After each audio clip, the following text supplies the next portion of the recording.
ટપલી મારતો હતો ત્યાં તો બધા લોકો શિક્ષકો કહેતા કે અરે એ તો સરપંચનો છોકરો છે, દરબાર છે.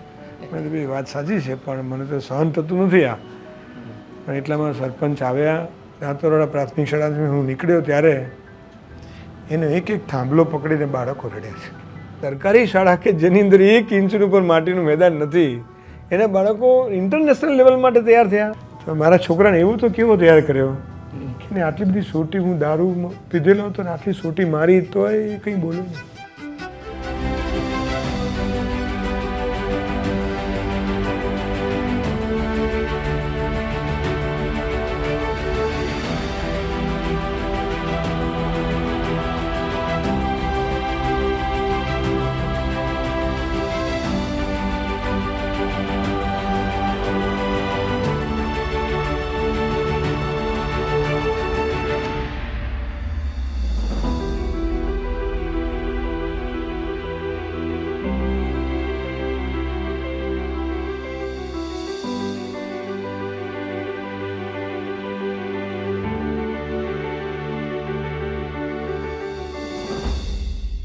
નવી સવાર યુટ્યુબ ચેનલમાં હું રમેશ તન્ના પ્રસન્નતા સાથે પૂરા આનંદ સાથે આપ સર્વેનું હાર્દિક સ્વાગત કરું છું.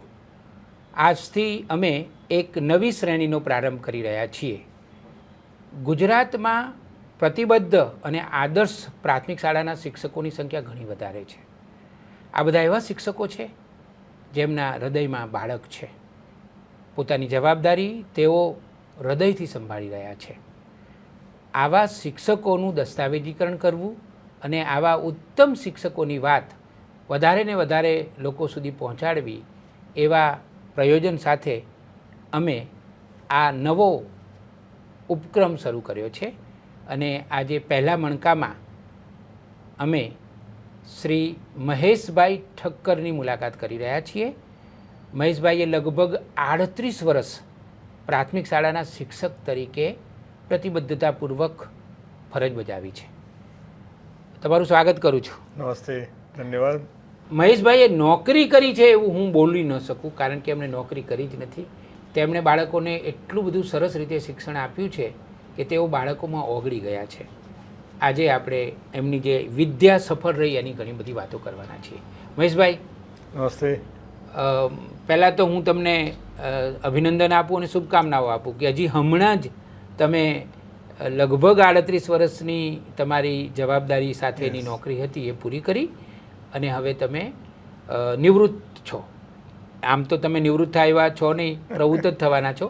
પણ અમારે એ જાણવું છે કે તમે કેવા સંજોગોમાં શિક્ષક થયા, તમારું વતન ક્યાં છે અને તમે શું ભણ્યા, પીટીસી ક્યાંથી કર્યું, પહેલી નોકરી ક્યાં તમારી હતી, આ બધી વાતોથી આપણે શરૂઆત કરીએ. પહેલાં તો ખૂબ ખૂબ ધન્યવાદ તમને એટલા માટે આપું કે પ્રાથમિક શિક્ષણ વિશે અને શિક્ષકો વિશે તમારા દિલની અંદર એક બહુ મોટી લાગણી છે. એ માટે તમને વંદન કરું છું, અભિનંદિત કરું છું. મારું વતન હારીજ, પાટણ જિલ્લાનું. એક સામાન્ય પરિવારમાંથી હું આગળ વધતો ગયો અને નાનપણથી બાળકો સાથેનો લગાવ આમે વધારે હતો. અને ધીમે ધીમે એવું થયું કે CN વિદ્યાલય અમદાવાદની અંદર મારે પીટીસી માટે ભણવા જવાનું થયું. એ વખતે ત્યાં અમારા કુલપતિ તરીકે ત્યાં ઝીણા દાદા, કવિ સ્નેહ રશ્મિ, રાત્રે 10 વાગે અમે એમના ત્યાં કરમચંદ સિરિયલ જોવા જતા અને એ એટલા પ્રેમથી અમને રાખતા અને વાંસો થબડીને બેસાડતા કે બેટા બેસો, જો અહીં નાસ્તો છે, અહીંયા પાણી છે. અને આવા પ્રેમાળ હૃદય વ્યક્તિ પાસે રહેવામાં જ આપણું ઘડતર થઈ જતું હોય, એ આપણને ખબર ન પડે ને ઘડતર થઈ જાય. અરે વાહ. ઝીણા દાદાનું સાનિધ્ય મળ્યું. ઉમાશંકર જોશીજી, ફાધર વાલેસ, આ બધા લોકો અમને CN વિદ્યાલયે મળાવી આપ્યા છે. ક્યાં વાત. એમાં સદભાગ્ય સમજું છું. અમારા પ્રિન્સિપાલ હતા બુદ્ધિધનભાઈ ત્રિવેદી, અમારા પ્રશાંતભાઈ પટેલ, ચિત્રના એવોર્ડી ટીચર. એ તો ખરું, પણ એમના ચિત્રનો ખૂણાના વર્ગખંડમાં અમે જઈએ ને તો એમ લાગે કે અમારા બાપનું ઘર છે. અમે ગામડેથી આવેલા બાળકોને, વિદ્યાર્થીઓને એટલા સરસ રીતે રાખે અને અમારી ચિંતા કરે. આવા વાતાવરણમાં 2 વર્ષ જે રહેવાનું થયું એમાંથી જ ખૂબ ઘડતર અમારું છે. અને એ વખતે એવું નક્કી હતું કે તમે બહાર પડો 2 વર્ષ પછી એટલે તમારે 325 રૂપિયામાં નોકરી કરવાની છે. એટલે અમારા ત્યાં કેટલાક વિદ્યાર્થીઓ એવા પણ હતા કે ભાઈ તમે વધારે મહેનત કરો કે ઓછી મહેનત કરો, પગાર તો 325 મળવાનો છે. પણ ભગવાને ગમે તે સુજાડ્યું તો અમને એવું થયું કે આપણે તો 325માં નોકરી નહીં કરવી પડે, આપણે તો જબરજસ્ત મહેનત કરીશું. સંજોગોવશાત 2 વર્ષ સખત મહેનત કરી અને સીએનમાં પ્રથમ નંબરે પાસ થવાનું થયું. અરે વાહ. ગુજરાત બોર્ડમાં 40 નંબરે પીટીસીમાં પાસ થવાનું થયું. અને મનમાં એવું નક્કી કર્યું હતું કે આપણે ક્યાંય ભ્રષ્ટાચારથી નોકરી લેવી નથી નથી ને નથી, ક્યાંય પૈસા આપીને નોકરી લેવી નથી. એવું ભણીશું કે સરકાર સામેથી નોકરી આપે 7 જગ્યાએ. અને ખરેખર એવું થયું. અમારે ક્યાં નોકરી લેવી એ નક્કી કરવાનું હતું અને મારા વતનની બાજુમાં જ નોકરી મળી. કયા વર્ષની વાત છે આ? 1989માં મને નોકરી મળી. 24 જાન્યુઆરી 89 હું વાંસા પ્રાથમિક શાળા તાલુકો હારીજ એમાં હું હાજર થયો. આખા દિવસમાં એક જ બસ જાય. મહેશભાઈ એ કહો કે તમે સીએન માંથી પીટીસી કર્યું, અત્યંત સુંદર વાતાવરણ મળ્યું. સીએન તો એક પ્રતિષ્ઠિત શૈક્ષણિક સંકુલ છે અને એક જમાનામાં તો એને પશ્ચિમનું શાંતિનિકેતન કહેવામાં આવતું હતું. અને ઝીણા દાદા હયાત હોય ત્યારે એમના સાનિધ્યમાં પણ તમને ભણવાની તક મળી અને તમે બહુ જ સરસ રીતે પીટીસી કરી અને પહેલો નંબર આવ્યા. હવે મારે એ જાણવું છે કે જે દિવસે તમે શાળામાં પહેલો દિવસ તમારો હતો, તમે શિક્ષક તો થઈ ગયા, ત્યારે તમારા હૃદયમાં શું હતું? હૃદયમાં એક જ વાત હતી કે મને જે લાવો મળ્યો છે ભણતરનો એ આ ગામડાના બાળકો સુધી હું પ્રવૃત્તિ રૂપે જેટલો બને એટલો જલ્દી પ્રસ્તુત થવું અને બાળકો સાથે મસ્ત રીતે કામ કરવા માંડું. એટલે બહુ જ ઉત્સાહ હતો એ વખતે કામ કરવાનો. અને અમારા ગુરુજી એ વખતે પણ કહેતા બુદ્ધિધનભાઈ ત્રિવેદી કે બેટા તમે બહુ સરસ કામ કરો અને સરસ રીતે રહો, આવતીકાલે એ ગામડાના બાળકો તમને પરમ પૂજ્ય ગુરુજી લખવાના છે, એટલે એટલી લાયકાત તમે મેળવીને જશો. અને ખરેખર અમે એ રીતે વાંસા પ્રાથમિક શાળામાં મારું પણ આપણે અગાઉ થોડી વાત થઈ હતી, એમાં તમારા એક મિત્ર હતા, એમની ઈચ્છા એવી હતી કે તમને અમુક ગામમાં મળે, એ વાત થોડીક અમારી સાથે વહેંચો. મારા મિત્ર છે વિનોદભાઈ ખેતાણી, એ બાજુમાં બોરતવાડા ગામમાં નોકરી કરતા હતા શિક્ષક તરીકે. એટલે સંબંધ પણ થાય અમારે અને મિત્ર ભાવ તરીકે પણ મારા વડીલ મિત્ર પણ ગણાય. તો એમને એવું હતું કે આ છોકરો સીએનમાંથી આવે છે અને મારી જ શાળામાં બોરતવાડામાં હોય તો કેવું. તો એ સરપંચને લઈને ત્યાં કહેવા માટે ગયા અમારા શિક્ષણ અધિકારીને કે તમે આ છોકરાને અમારે ત્યાં મૂકી આપો શિક્ષક તરીકે. મેરિટ તો જબરદસ્ત હતું એટલે કોઈ પ્રશ્ન નહોતો. સરપંચ અને શિક્ષણ અધિકારીને વાત થઈ ને એમને કહ્યું કે ભાઈ એમને કહો કે થોડું ઘણું વ્યવહાર કરી લે.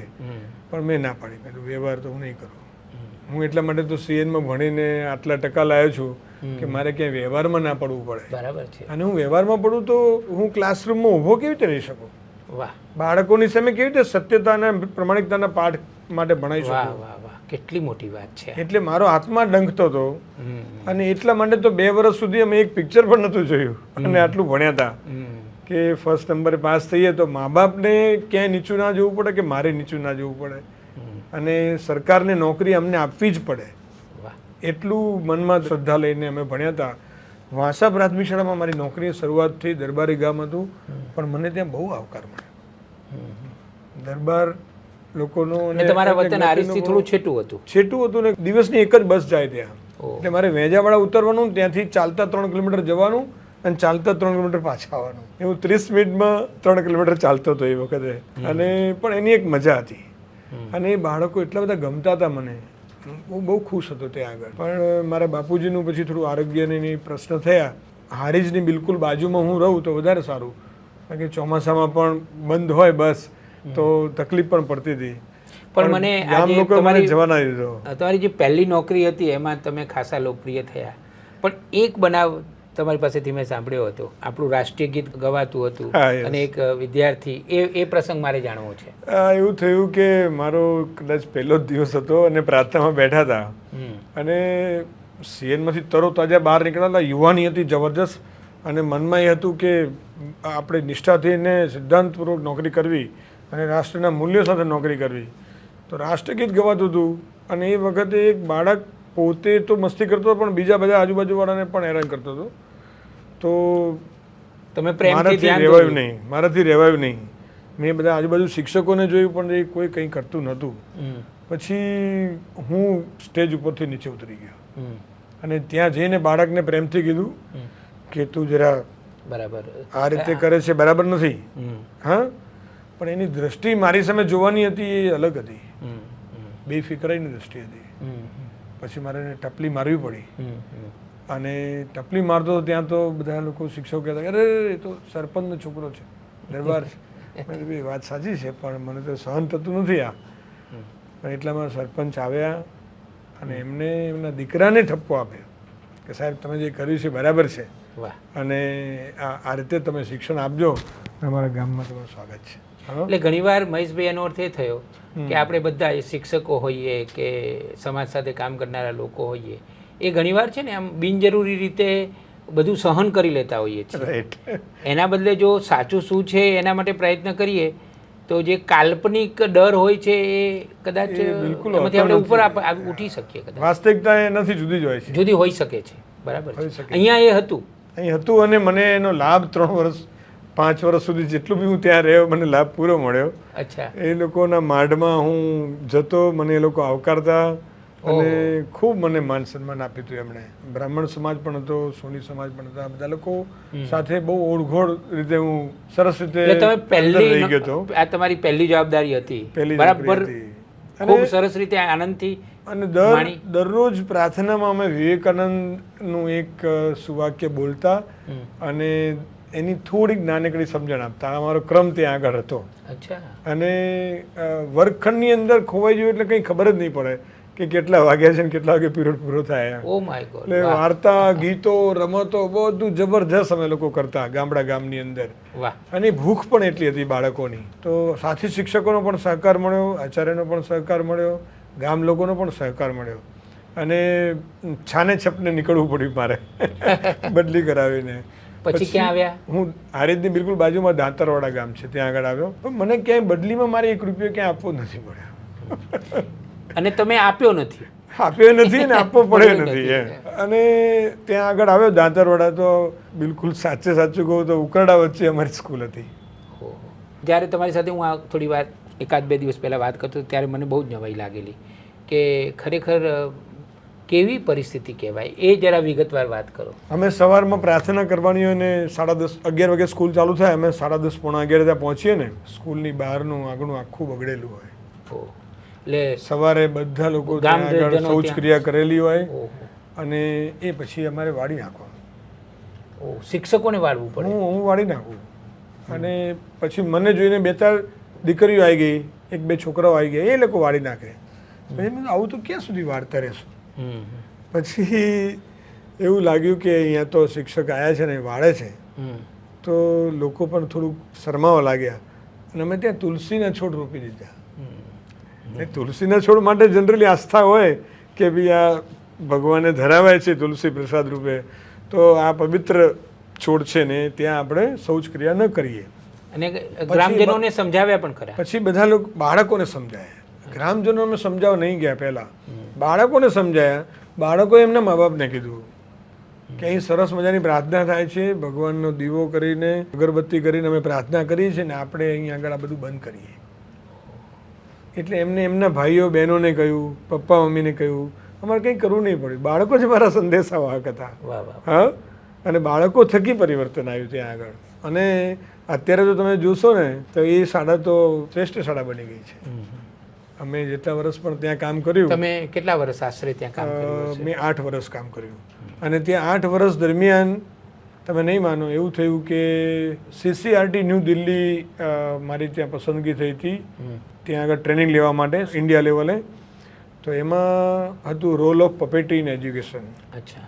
ત્યાં અમને પપેટ્રી દ્વારા, નાટકો દ્વારા સમાજમાં કેવી રીતે પરિવર્તન કરી શકાય, બાળકોની સાથે રાખીને શિક્ષણમાં કેવી રીતે પરિવર્તન કરી શકાય, સંસ્કારી બાળકો કેવી રીતે બનાવી શકાય એ અમને શીખવાડ્યું. અને એનો અમે ત્યાં આગળ અમલ કર્યો. તો વાત એવી બની કે ખાલી 3 જ વર્ષના ગાળાની અંદર અમારે કંઈ નહીં કરવું પડ્યું, પણ ગામ લોકોએ એકઠા થઈને 15મી ઓગસ્ટે એવું નક્કી કર્યું કે આ ગામમાં હવે કોઈ પણ દુકાને ગુટકા મળશે નહીં, અને જે ગુટકા વેચશે એને 500 રૂપિયાનો દંડ થશે, જે લેશે અને પકડાશે તો એને પણ 500નો દંડ થશે. સ્વૈચ્છિક દંડ હતો આ. હા, અને એવી રીતે દારૂ માટે પણ પ્રતિબંધ સ્વયંભૂ એ વખતે દાંતરોડાના અમારા ગ્રામજનોએ કરેલો. દાંતરોડા ગામની અંદરથી અમે પહેલી વખત એવું કર્યું કે 1947 પછી એરોડ્રામ જવાનો અને જાતે નજરો નજર વિમાન જોવાનો અનુભવ બાળકોને મેં અપાયો હતો. અને એ પ્રવાસ માટે પૈસા જોઈએ તો ગામના એક બે વડીલ મિત્રો હતા, ફોરેસ્ટર હતા, એના માટે અમરાજી ઠાકોર કરીને હતા. એમને કીધું કે સાહેબ પૈસાની ચિંતા નહીં કરો, અમે મદદ કરીશું. બાળકો તો પૈસા લઈ ના શકે પ્રવાસ માટે ને એટલા બધા, પણ એવી રીતે અમે પહેલો પ્રવાસ ત્યાં કરેલો. અને બાળકોને નાની નાની શૈક્ષણિક મુલાકાતો ત્યાંથી કરાવતા. મહાભારતની વાતો, રામાયણની વાતો, એના મદદથી સંસ્કારની પ્રક્રિયા એવી સરસ ચાલુ થઈ કે બાળકો 7મા ધોરણ પરથી ભણતા નહોતા, એ ઝુંડે ઝુંડ બસ ભરીને બાળકો હારીજમાં ભણતા જતા થયા. એ અમારા માટે મોટી ઉપલબ્ધિ હતી કે ત્યાંથી બાળકો 7મા પછી ભણતા નહોતા, બહુ નહોતા ભણતા, મતલબ જતા હતા, બહુ નહોતા ભણતા, પણ આખી બસની અંદર આ સંખ્યા વધવા માંડી ધીમે ધીમે. હાઈસ્કૂલની અંદર પણ ભણતા થયા. એ અમારા માટે બહુ આનંદનો વિષય હતો. મારા બાપુજીની તબિયત વધારે બગડી અને એમને બાયપાસ સર્જરી કરાવવી પડી. પછી ડૉક્ટરનું કહેવાનું છે કે તમે જરા કોઈ મોટા સિટીમાં રહો જે આઈસીયુની ફેસિલિટી હોય તો ઇટ વિલ બી બેટર. પણ મારા દિલમાં એક વાત હતી કે એક પુત્ર તરીકે મને એવું લાગતું હતું કે જ્યારે પણ આયુષ્ય પૂરું થશે એ મને ખબર નથી, પણ ક્યારે એવું ન બનવું જોઈએ કે સારવારના અભાવે એમનું મૃત્યુ થયું. એટલા માટે મેં નક્કી કર્યું કે ડૉક્ટર કહે છે તો હવે હું શહેરમાં જઈશ. બદલી માટે તૈયારી કરી. પણ આજે મને એ દિવસ યાદ આવે છે કે દાંતરોડા પ્રાથમિક શાળાથી હું નીકળ્યો ત્યારે એનો એક એક થાંભલો પકડીને બાળકો રડ્યા છે. એ મને ખોવા નહોતા માગતા. હું પણ એટલો રડ્યો કે મારે એમને છોડીને નહોતું જોવું.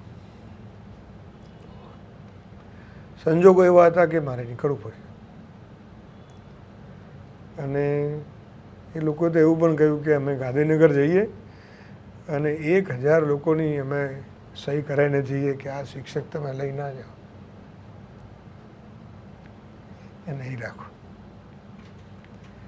પછી એ વખતે મારા ધારાસભ્ય અને સરપંચને એમને કીધું કે એમને બાપુજીની તબિયત બરાબર નથી રહેતી એટલે જવાનું છે. પણ આજે મારે એ ગામનો સંપર્ક એટલો જ છે. પણ તમે કેટલો પ્રેમ પામ્યા, એટલે તમે કેટલો પ્રેમ આપ્યો હશે ત્યારે તમને પ્રતિસાદમાં આટલો પ્રેમ મળ્યો કે દરેક બાળક શાળાના થાંભલાને વળગી વળગીને રડ્યા. મારા બાળકોને ક્યારેક આવવાનું થાય દાંતરવાડામાં, હું લઈ જાઉં એમને, તો તમે નહીં માનો કે કોઈ ઘરે તલ સાંકળી બનતી હોય, કોઈ ઘરે એના માટે લસ્સી બનતી હોય, કોઈ ઘરે એના માટે શીરો બનતો હોય. સાહેબનો બાળક આવ્યો છે, સાહેબનો દીકરો આવ્યો છે, હા, ધરી દે કે મને પેટ ફાટ હવે મને નહીં ખવાય. એટલું બધું એક એક જગ્યાએ આ બાળકોને લઈ જાય અને એટલું બધું મારા બાળકોને પણ એટલો પ્રેમ આપ્યો. અને આજે એના વડીલો છે એમની સાથે પણ એટલો પ્રેમ છે. અને આજે પણ હું ત્યાં જઉં છું તો હારી જ જઉં તો એટલે હું દાંતરવાડા મને જવું જ પડે. ત્યાંના લોકો જે છે એ એમનો આજે પણ પ્રેમ એટલો જળવાઈ રહેલો છે. ત્યાં સંબંધો આજે પણ છે ત્યાં આગળ, ભલે દૂરી છે પણ દિલથી દૂરી નથી. અને એના બાળકો હારીજની અંદર સારી સ્કૂલમાં ભણતા થાય. ત્યાં શિશુ મંદિર હારીજ છે, એની અંદર પણ બાળકોને હું દર વર્ષે વાર્ષિકોત્સવ વખતે ત્યાં લઈ જતો. કે આપણે ભલે ગામડાની શાળા છે પણ શહેરની શાળામાં વાર્ષિકોત્સવ કેવી રીતે થાય છે તો રાતે અમે જઈએ 12-1 વાગે પાછા આવીએ, પણ તોય મોજથી બધા બાળકો આવતા હતા. એ નાના નાના બીજ જે રોપેલા હતા એ આજે ઉગ્યા છે અને એ બાળકો અત્યારે બહુ સરસ જગ્યા ઉપર છે. કેટલું સારું. કોઈ બેંકમાં છે, કોઈ દૂધ મંડળીમાં મંત્રી છે, કોઈ બાળકો અત્યારે પોતાનો વ્યવસાય હારીજની અંદર કરી રહ્યા છે. હા, મતલબ મજૂરીમાંથી થોડાક બહાર આવી શક્યા, અત્યારે પણ મળે છે. પણ એ મોટાભાગના બાળકો અત્યારે વ્યસની નથી. કેટલી સારી વાત કહેવાય. પછી અમદાવાદ આવ્યા? હા, દાંતરવડાથી હું પછી 2000ની સાલમાં અમદાવાદ આવ્યો, જ્યારે ભૂકંપ હતો. અને અમદાવાદમાં આવ્યા પછી એવું હતું કે ભાઈ કયું સેન્ટર લેવું, તો જ્યાંથી આઈસીયુસી ફેસિલિટી નજીક હોય એ સેન્ટર લેવું. એટલે એ વખતે કૃષ્ણા હોસ્પિટલ ઘુમા હતી, તો મને ગાંધીનગરમાં એ લોકો નોકરી આપતા હતા કે ગાંધીનગરમાં રહે ને ભાઈ. હા, બધું મને એવું નથી, ગાંધીનગરમાં એટલી સવલત નથી દવાખાનાની. તો ઘુમા કૃષ્ણા હોસ્પિટલ હતી એટલે મેં બોપલમાં નોકરી લીધી. અચ્છા. અને ત્યાં આગળ હું સ્થાયી થયો. પણ બોપલમાં આવ્યા પછી અહીં અમદાવાદ જિલ્લા પંચાયત શિક્ષણ સમિતિના અંડરમાં જ્યારે કામ કરવાનું આવ્યું ત્યારે મને મોટો ફાયદો એ થયો કે મને જે શિક્ષણ માટે ભાથું જોતું હતું એવા અલગ અલગ અનેક કાર્યક્રમો અહીં આગળ અમદાવાદમાં થતા હતા. એટલે મારી જાતને અપડેટ કરવા માટે મને જે જોઈતું હતું એ અહીં મળી ગયું. વાહ. અને પેલું કહેવાય છે ને કે ભાઈ તમે રિયલ ડાયમંડનો નેકલેસ પહેર્યો હોય અને મોચી જોડેથી નીકળો તો એના રિયલ ડાયમંડના નેકલેસ ઉપર એની નજર નહીં હોય, એની નજર જૂતા ઉપર હશે. એમ અમારી નજર આખું પેપર વાંચીએ કે સમાચાર જોતા હોય એ ગમે ત્યાં હોય તો અમારી નજર ક્યાં હોય, બાળકોનું હિત ક્યાં છે, મારા બાળકોને ક્યાં કામ આવે એમ છે એ અમે ખોડી કાઢીએ અને ત્યાં પહોંચી જઈએ. વાહ વાહ. એટલે 2000ની સાલમાં આવ્યો ત્યારથી નક્કી કર્યું હતું કે બાળકો સાથે જીવવું છે, બાળકો મય થઈને જીવવું છે. અને એમાંથી આનંદ આવતો હતો, એમાંથી સંતોષ મળતો હતો. 2000ની સાલથી આવ્યો ત્યારથી 2025 સુધી મેં સાઈડમાં કંઈ કમાવાનો કે ટ્યુશન કરવાનો ક્યારેય વિચાર જ નથી કર્યો. મારો જેટલો સમય બચે before school, after school, Sunday, holiday કે વેકેશન, હું ક્યાંક ને ક્યાંક બાળકો માટે જતો હોઉં અને ક્યાંક લેતો હોઉં અને પછી પીરસતો હોઉં. વાહ. આવું સતત બોપલમાં પણ ચાલ્યું. મને એવું યાદ છે કે બોપલની અંદર હું હતો ત્યારે 2003ની અંદર એક ઉર્જા ઉત્સવ તરીકે એની જાહેરાત થઈ હતી અને પેપરમાં જાહેરાત આવી કે આમાં તમે સાયન્ટિફિક મોડલ બનીને મૂકી શકો, અલગ અલગ સ્પર્ધાઓમાં ભાગ લઈ શકો. મારા આચાર્ય ત્યાં આગળ બહુ મજબૂત હતા અને બહુ પોઝિટિવ હતા. એટલે પરિપત્રો આધારિત તો કાર્યક્રમો કરીએ, એ તો કરવા જ પડે, સરકારના હોય અને આનંદથી કરીએ. પણ પરિપત્ર વગર આ પેપરમાં આવેલું અને મેં કહ્યું કે મારે આમાં કંઈક કરવું છે, તો હા જાઓ કે તમે, અને જે કંઈ જરૂર પડે મને કહેજો. તો અમારા 37 બાળકો સાથે એમાં અલગ અલગ સ્પર્ધાઓમાં ભાગ લીધો. આ ઉર્જા ઉત્સવ નહેરુ પર્યાવરણ કેન્દ્રમાં હતો અને એ વખતે નરેન્દ્રભાઈ મુખ્યમંત્રી તરીકે હતા. તો અમે એક નાનકડું સાયન્ટિફિક મોડલ બનાવ્યું હતું કે માટલા ફ્રીજ બનાવ્યું હતું કે ગામડામાં કોઈની પાસે લાઇટ ન હોય અને ફળ શાકભાજી સરખા રાખવા હોય, બગડે નહીં એ રીતે શું કરવું પડે. તો એક મોટું માટલું લઈને એનું 30% ભાગ કાપીને અને પછી એની અંદર એક સાજું માટલું મૂકીને એક છિદ્ર રાખીએ, ત્યાંથી નીચેના ભાગમાં પાણી ભરીએ તો 18 દિવસ સુધી તમારી કોથમી એમને એમ રહે, કંઈ ના થાય એને. એવું મોટો બધા નીકળ્યા. તો ગામના લોકો, અમારા સાથી મિત્રો, શિક્ષકો પણ કહેતા હતા આ શું માટલું લઈને નીકળી પડ્યા છો, હા એવું શું મોટું મેડલ મળી જવાના છે. હા, કીધું કંઈ નહીં. મારો ઉદ્દેશ તો એક જ હતો કે આખા ગુજરાતનો આ ઉર્જા ઉત્સવ છે અને ઉર્જા કેવી રીતે બચાવી. નરેન્દ્રભાઈનું એ વખતે મહત્વ આ હતું કે એ વખતે વીજ ચોરી બહુ થતી હતી. બાળ સેના કરે વીજ રક્ષા, એના અંતર્ગત નાની નાની ઘણી બધી પ્રવૃત્તિઓમાં ભાગ લેવાનો હતો. અમે લગભગ 13 પ્રવૃત્તિઓમાં ભાગ લીધો હતો અને મારું મોડલ ત્યાં મૂક્યું હતું. આખા ગુજરાતની 600 સ્કૂલો ત્યાં આવી હતી. પણ તમારી આંખ પોળી થઈ જશે, એ લોકોએ બધી રીતે મારું એવેલ્યુશન કર્યું હતું. પહેલા જ દિવસે 3 દિવસનો કાર્યક્રમ હતો અને ત્યાં એક સ્ટોલમાં ગોઠવ્યું. ત્યાં તો કોઈ આવ્યું ને કે ભાઈ આ તો સ્ટોલ બીજાને આપેલો છે, તમારે કે બીજા સ્ટોલ ઉપર જવું પડશે. બધું કંઈ વાંધો નહીં, બીજા સ્ટોલ ઉપર જઈશું. ત્યાં ગયા તો કલાક પછી કોઈ આવ્યું કે આ તો કોઈ એક જણને ઓલરેડી આપી દીધેલો છે. આવું 4-5 વખત અમારે ફરવાનું થયું. તો અમે કંટાળ્યા નહીં. બાળકો લઈને આવ્યા હતા. અમારો ઉદ્દેશ તો એક જ હતો કે ભાઈ આ બધાને જોવા. અમારી સરકારી શાળાના બાળકો આખા ગુજરાતની 600 શાળાઓ આવેલી હોય તો જોશે તો કંઈક તો શીખશે. એમ કરીને અમે પૂરો સહકાર ત્યાં આગળ આપ્યો. ક્યાંય એક ફરિયાદ ન કરી. અમારા બાળકો પણ ના કંટાળ્યા અને હું એ ના કંટાળ્યો. ખબર નહીં એ લોકો આવું પણ મૂલ્યાંકન કરતા હશે. પછી 600 સ્ટોલ ઉપર આખા ગુજરાતમાંથી બધા લોકો આવીને જુએ, અમારું મોડલ પણ જુએ, મટકા ફ્રીજ જુએ ને બધા ખુશ થઈ ગયા. અને કે ભાઈ આ કોણે બનાવ્યું, કેવી રીતે બનાવ્યું. બધી બીજી પણ પ્રવૃત્તિઓમાં અમારા બાળકો ચિત્ર સ્પર્ધામાં, નાટ્ય સ્પર્ધામાં, વક્તૃત્વ સ્પર્ધામાં, ખજાનો શોધો જંગલમાંથી એની સ્પર્ધામાં પણ બધા લોકો ભાગ લીધેલો હતો. પણ એમ કરતાં ત્રીજા દિવસે નહેરુ ફાઉન્ડેશનના એક હોલમાં ભેગા થયા કે જ્યાં આગળ 3 દિવસની બધી જે સ્પર્ધાઓ હતી એનું ઇનામ વિતરણનો કાર્યક્રમ હતો. ખબર નહીં, નરેન્દ્રભાઈ હતા, કાર્તિકેય સારાભાઈ હતા, સૌરભભાઈ એ વખતે ઉર્જા મંત્રી હતા. એ લોકો બોલ્યા કે સાયન્ટિફિક મોડલની અંદર બોપલ પ્રાથમિક શાળાના બાળકોનો આખા ગુજરાતમાં 600 સ્કૂલોમાં ફર્સ્ટ નંબર આવે, ફર્સ્ટ પ્રાઇઝ મળ્યું. અને એ વખતે નરેન્દ્રભાઈએ અમારા બાળકોને ને મને જ્યારે એવોર્ડ માટે ત્યાં ઉપર બોલાયા ત્યારે અમારે માનવામાં નહોતું આવતું કે આટલું બધું કેવી રીતે થયું. હા, અને 2003માં ઉર્જા ઉત્સવ વખતે અમને આ પહેલો એવોર્ડ મળ્યો હતો. અને જે લોકો અમને કહેતા કે જો ને આમ આટલું લઈને નીકળી પડ્યા છો, કે સરકાર તમને બોલાય છે, આ બધું છાપામાંથી લઈ લઈને ક્યાં જાઓ છો, કે આટલું ઓછું છે તો બીજું કરવાનું હોય. હા, એ જ લોકો અમારા માટે ગૌરવ અનુભવવા માંડ્યા. અને શાળાને પણ ગૌરવ મળ્યું, ગામમાં પણ અમારી નામના વધી. અને પછી તો અમે બધી અલગ અલગ પ્રવૃત્તિઓ ખૂબ ચાલુ કરી. આ પ્રયોગની ખબર પડી MGIS, મહાત્મા ગાંધી ઇન્ટરનેશનલ સ્કૂલને, અંજુ મુસાફિર અને ડૉક્ટર પાસ્કલ, એ લોકોને ખબર પડી ને એ લોકો અમારે ત્યાં મળવા માટે આવ્યા 2003માં. અને કે આ કોણે કર્યું છે. પેલું ઇંગ્લિશ ન્યૂઝમાં આવ્યું, ગુજરાતી ન્યૂઝમાં આવ્યું કે ભાઈ ઉર્જા ઉત્સવમાં સરકારી શાળાના ગરીબ બાળકો મેદાન મારી ગયા. નરેન્દ્રભાઈ એવોર્ડ આપતા, ફર્સ્ટ પ્રાઇઝ, આ બધું જોયું ને આ લોકો આવ્યા. અને એ લોકો પ્રયોગશીલ સ્કૂલ છે, મહાત્મા ગાંધી ઇન્ટરનેશનલ સ્કૂલ, અંજુ મુસાફિર એ લોકો. અમારે તમારા બાળકો સાથે પ્રોજેક્ટ કરવો છે. તો અમારા આચાર્યને કીધું કે ભાઈ આ લોકો પ્રોજેક્ટ કરવા માગે તો કે હા કરવા દો ને, શું વાંધો છે, કંઈક શીખશે આપણા બાળકો. એ પોઝિટિવ હતા. 1 વર્ષ એ બાળકોએ સમાજના A+ ગ્રેડના બાળકો અને અમારા ગરીબ બાળકો એ બંને સાથે રહીને ખૂબ બધી શૈક્ષણિક રમતો રમ્યા, ગીતો ગાયા, નાટકો કર્યા. એમને કેટલીક હસ્તકલાની વસ્તુઓ બનાવી, એનું પ્રદર્શન એમણે ત્યાં રાખ્યું મહાત્મા ગાંધી ઇન્ટરનેશનલ સ્કૂલમાં. અને એ કેટલાક પેરેન્ટ્સે ખરીદી મેળામાં, અને એમાંથી જે નફો મળ્યો એ લોકોને, એમાંથી એમણે અમે જે મટકા ફ્રીજ બનાવ્યા હતા એ મટકા ફ્રીજ એવા 37 બીજા મટકા ફ્રીજ બનાવડાયા. ગામમાં એક કુંભારને સાથે રાખ્યા અને આ બાળકોએ બધા બનાવ્યા.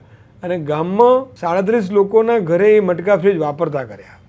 આ એક બહુ મોટી વાત હતી. અને જાત કમાઈની વાત પણ હતી અંદર. અને બાળક એ બાળક છે, પછી ગરીબ હોય કે અમીર હોય. અને બાળકો 1 વર્ષ એટલા સરસ રીતે રહ્યા. અને એ પ્રોજેક્ટ પણ અમારો બહુ સરસ રહ્યો. અને પછી બાળકોએ ડિમાન્ડ કરી કે અમે તો કોમ્પ્યુટર શીખવું છે. એ વખતે ડૉક્ટર કનકભાઈ પટેલ થલતેજમાં, એ સાયન્ટિસ્ટ, અને એણે એવું નક્કી કરેલું કે ભાઈ એ વખતે સરકારમાં આવું કે યોજના હતી કે કમ્પ્યુટર એજ્યુકેશન આપવાની. પણ 2004માં અમે ત્યાં કમ્પ્યુટર એજ્યુકેશન ઓલરેડી શરૂ કરી નાખ્યું હતું બોપલમાં. અને બાળકોને કમ્પ્યુટર શીખવવાનું ચાલુ કરી નાખ્યું. અને આ વ્યક્તિ એમને કમ્પ્યુટર આપ્યા હતા. તો બોપલની અંદર પણ અમારી શિક્ષણ યાત્રા બહુ સરસ રહી. અને ત્યાં આગળ પણ અવનવા ખૂબ પ્રયોગો કર્યા, ખૂબ પ્રોજેક્ટ કર્યા. અને બાળકો અને એના મા બાપ સુધી વ્યસન મુક્તિના પાઠ તો અમારે શીખવવાનું ચાલુ જ રહ્યું. ત્યાં એક છોકરો હતો, એકદમ ગરીબ પરિવારમાંથી આવતો હતો. પણ એના અહીં વાળને તમે અડો ને તો આ વાળ ચોંટેલા દેખાતા હતા મને. મેં કીધું આ ચોંટેલા કેમ છે? એ મહિનાથી નાયો જ નહોતો. તો અમે એના ઘરે ગયા, બધી વાતચીત કરી, જોયું તો ઝૂંપડામાં રહેતો હતો. હું ને મારી સાથે એક રમેશભાઈ પરમાર કરીને હતા. એમને APJ અબ્દુલ કલામના હાથે રાષ્ટ્રીય એવોર્ડ મળેલો, નેશનલ એવોર્ડ મળેલો ટીચર, બેસ્ટ ટીચર તરીકે. એ એમના બગલ થેલામાં કાંસકો, કાતર, તેલ અને શેમ્પૂની પડીકીઓ રાખે. અચ્છા. એટલે અમે આ છોકરાને લઈ ગયા અને શાળાની પરબમાં જઈને એને બરાબર ઉટક્યો શબ્દ વાપરું છું. પછી એને 3 પડીકી વપરાઈ ત્યારે તો, શેમ્પૂની 3 પાઉચ વપરાય ત્યારે તો આ ફોરું થયું, થોડું હલકું થયું. અને એના પગે પણ અમે કેટલું ઠીકરાથી ઘસ્યું ત્યારે મેલની પડ ઉપર પડ એ નીકળી. અને સાહેબ એ બીજા દિવસે છોકરો આવ્યો અને અમને બાજી પડ્યો. મને આજ બહુ સરસ ઊંઘ આવી. એ દિવસે અમને ઊંઘ લાગી. અદ્ભુત. અને અમે એ દિવસથી ધ્યાન રાખ્યું કે દરરોજ નાહીને આવે. હા, અને છોકરો 8મા ધોરણ પછી ભણવાનો નહોતો, એ કમ્પ્યુટર શીખ્યો, 9મા ધોરણમાં દાખલ થયો, હાઈસ્કૂલ પૂરી કરી અને અત્યારે એ કમ્પ્યુટર ઓપરેટર તરીકે કામ કરે છે. યસ, આવું જ અમારે દાંતરવાડામાં બની હતું કે અમે બાળકોને એમ કીધું હતું કે ભાઈ તમારા મા બાપ કહે તોય તમારે દારૂ કે ગુટખા કે બીડી કે સિગારેટ લાવી નહીં આપવાનું. શિક્ષકને માટે મોટામાં મોટી મૂડી છે સાહેબ, કે એના મા બાપ કરતાં પણ વિશેષ દરજ્જો એના માનસમાં હોય છે ગુરુ માટે, શિક્ષક માટે. તો એ અમારું બિલકુલ માને. અને એક દીકરો હતો, એનું નામ નટુ વાઘરી. તો એણે એના બાપાને કીધું કે અત્યાર સુધી હું તમને લાવી આપતો હતો પણ હવે નહીં લાવી આપું. કે કોણે કીધું છે? અમારા સાહેબે કીધું છે. 3 ખેતર સુધી એ દોડ્યો નટુ, અને એની પાછળ સોટી લઈને બાપ દોડ્યો. એને બીજા દિવસે આવીને શર્ટ ઊંચો કરીને મને બતાવ્યું કે સાહેબ જો આ આટલું માર્યું છે. એને લોહીના સોળ પડી ગયેલા પાછળ. પણ તમે નહીં માનો, એને દારૂ ઉતર્યો પછી નટુ વાઘરીનો બાપ બીજા દિવસે નિશાળમાં આવ્યો, કશું બોલ્યો નહીં અને સીધો પગમાં પડી ગયો, રોવા માંડ્યો. અને સાહેબ હું નહીં પીવું દારૂ. તો મારા છોકરાને એવું તો કેવો તૈયાર કર્યો કે આટલી બધી સોટી, હું દારૂ પીધેલો હતો ને આટલી સોટી મારી તોય એ કંઈ બોલ્યો નહીં. તોય મને કીધું કે હું નહીં લઈ આપું. એનો આજે ફોન આવે નટુનો, એમ કે સાહેબ કેમ છો, શું કરો છો? હું એનો પરિવાર સાથે રહે છે પણ એને વ્યસન નથી. તો એક અલગ કમાણી હોય છે ને આ એક અલગ આનંદ હોય છે. એ જ વસ્તુ બોપલની અંદર પણ આવ્યા પછી કેટલાક પરિવારોને ખાવાનું જ નહોતું, તો કેટલાક NGOની મદદથી અમે એનું ખાવાનું પહોંચાડતા, એને અનાજ દાણો પહોંચાડતા.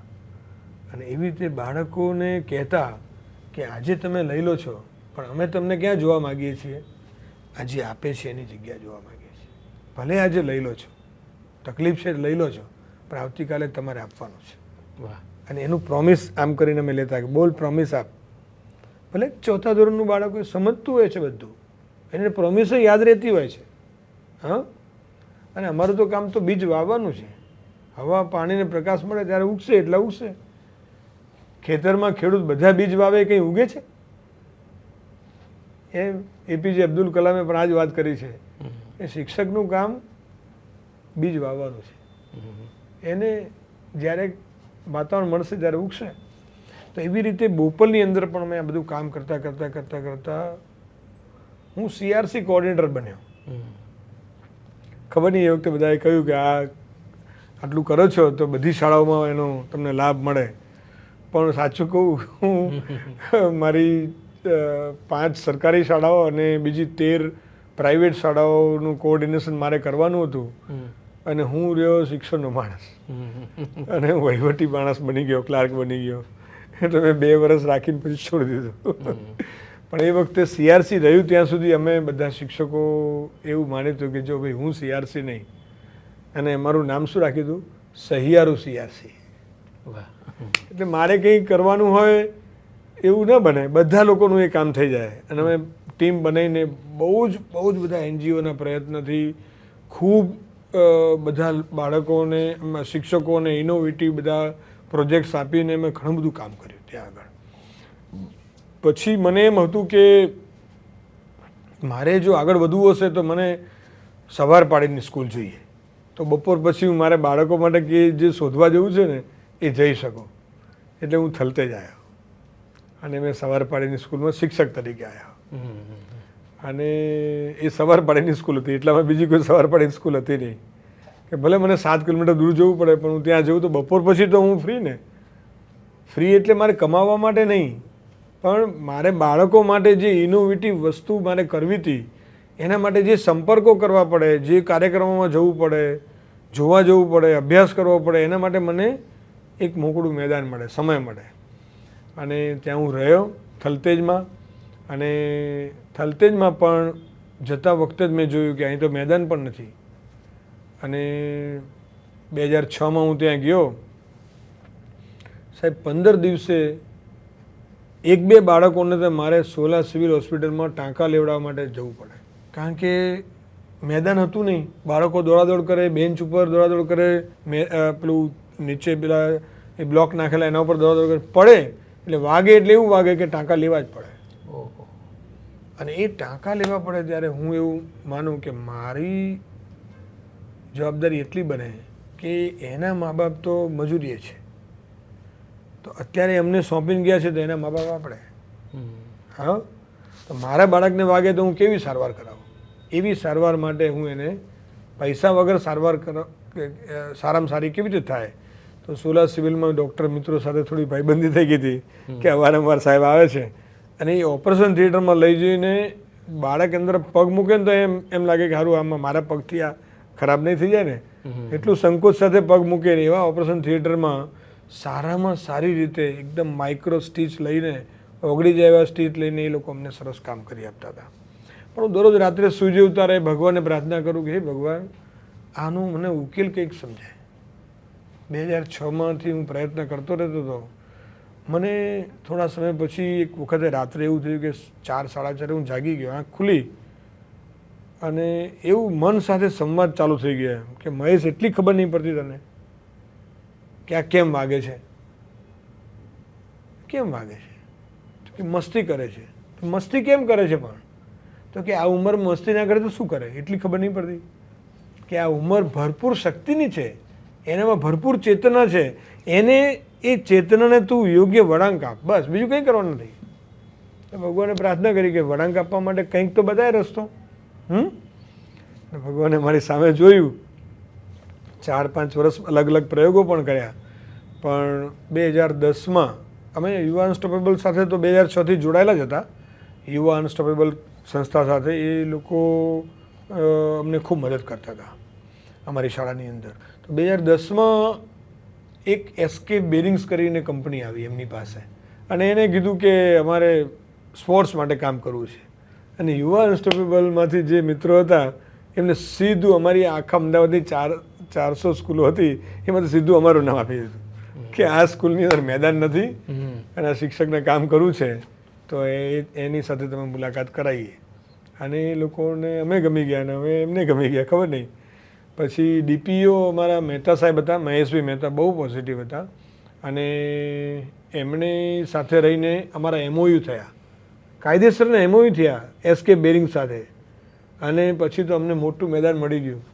અને SK કંપનીએ અહીં કહાની સ્પોર્ટ્સ સાથે, અમદાવાદની કહાની સ્પોર્ટ્સ છે, ડૉક્ટર મનીષાબેન શાહ એ ચલાવે છે, એની સાથે અમારા MOU કરાવી આપ્યા. તો સાહેબ દરરોજ 4 કલાક બાળકોને ફૂટબોલ રમવા મળે, કેવી મજા પડી જાય આફ્ટર સ્કૂલ. એ શાળાથી એ મેદાન કેટલું દૂર? લગભગ એ વખતે ડ્રાઇવિંગ સ્કૂલ આગળ હતું એટલે લગભગ 2.5 કિલોમીટર જેવું દૂર. બરાબર છે, બહુ દૂર ના કહેવાય. પણ લેવા લઈ જવા માટે એ લોકોએ રિક્ષાઓ રાખેલી શરૂઆતમાં. અચ્છા.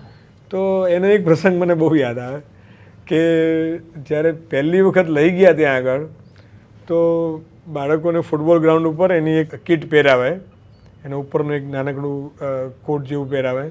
પહેરાવ્યું પછી એ બાળકો એકબીજાની સામે આમ જુએ અને હસે કે આપણે અલગ ગ્રહ ઉપર આવી ગયા એવું લાગે. આવા મોટા મેદાન ઉપર આપણને કોઈ લઈ આવે ને આવું સરસ મજાનું રેડિયમવાળું જાકીટ પહેરાવે તો કેવી મજા આવે. પછી એમ કરતાં કરતાં એ લોકોએ બધું ચાલુ કર્યું કે એ લોકોને ફણગાવેલા કઠોળ આપે, ચીક્કી આપે, પ્રોટીન પાવડરવાળું મોટો ગ્લાસ ભરીને દૂધ આપે, કેળા આપે, બદામ આપે. તો આ બીજું બધું તો એ લોકો ખાઈ ગયા, પણ બદામ ખાતા નહોતા. ત્યાંથી ફરિયાદ આવી કે આ છોકરાઓ બદામ ખાતા નથી સાહેબ તમારા. તો શું કરે છે એ ખબર નથી, પણ ખાતા નથી કે. મેં તમે જુઓ તો એ તો કે ખિસ્સામાં મૂકી દે છે, એટલા માટે કે એમને બદામ જોઈ નથી. અને એ એમના ભાઈ બહેન માટે, નાના ભાઈ બહેન માટે, અને એમના મા બાપને બતાવવા માટે, એમને ચખાડવા માટે લઈ જાય છે ઘરે, એટલે ખાતા નથી. આ એક સંવેદનશીલ એટલી વાત છે કે સભ્ય સમાજની અંદર સંસ્કારી સમાજ ઘણો, મતલબ પૈસાદાર જે લોકો છે એને ત્યાં બદામની કોઈ કિંમત નથી હોતી. એના તે મોંઘા મોબાઈલની કોઈ કિંમત હોતી નથી, પણ જેની પાસે નથી એને થોડુંક પણ મળે તો એ બાળક કેટલું એની દિલની અંદર સંવેદના અનુભવતું હોય છે, એને ખાવી છે બધા.